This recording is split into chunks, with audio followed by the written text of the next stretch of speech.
Vigilance ଜାଲରେ କେନ୍ଦୁଝର ଭୂ ଅର୍ଜନ ଉପବିଭାଗର ଡେପୁଟି କଲେକ୍ଟର ଶରଦ ଗିରି ଜମିଜମା ମାମଲାରେ 50,000 ଟଙ୍କା ଲାଞ୍ଚ ନେବା ବେଳେ ମାଡ଼ି ବସିଲା ଭିଜିଲାନ୍ସ 20 ନମ୍ବର ଜାତୀୟ ରାଜପଥ 6 ଲେନ୍ ରାସ୍ତା ପାଇଁ ବାନାଯୋଡ଼ିଠାରେ ଚିତ୍ରସ୍ଥାନ ବ୍ରହ୍ମଙ୍କର 1.5 ଏକର ଜମି ପାଇଁ ସେ 6,96,000 ଟଙ୍କା କ୍ଷତିପୂରଣ ପାଇବାର ଥିଲା। ହେଲେ ଏହି ଟଙ୍କା ଦେବାକୁ ଶରଦ ଗିରି 10% ହିସାବରେ 70,000 ଟଙ୍କା ଲାଞ୍ଚ ମାଗିଥିଲେ। ଆଜି 50,000 ଟଙ୍କା ଲାଞ୍ଚ ନେବା ବେଳେ ମାଡ଼ି ବସିଲା ଭିଜିଲାନ୍ସ ଟିମ୍।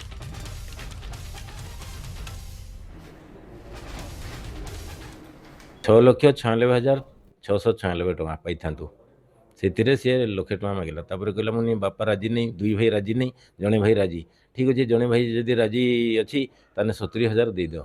ମୁଁ 70,000 ପଇସା ଦେବେ ବି ନାହିଁ ଆଜ୍ଞା, ତାହେଲେ 50,000 ରାଉଣ୍ଡ ଫିଗର କରିଦିଅ, କାଲି ଧରିକି ପଇସା ଆସ। ମୁଁ ବୁଧବାର କାଲି ଆଉ କାଲି ଭଲ ଥିବେ ନା ଆପଣ ବୋଇଲା ବେଳେ ହଁ ମୁଁ ଥିବି। ତାଙ୍କର ହାତ ଜବରଦସ୍ତି ଧରିକିରି ଯେତେବେଳେ ପାଣିରେ ବୁଡ଼ିଲେ ଲାଲ ହେଲା, ସେଠୁ ଆପଣ ରଖିଛନ୍ତି ଟଙ୍କା କୋଉଠି ରଖିଛନ୍ତି କୁହନ୍ତୁ?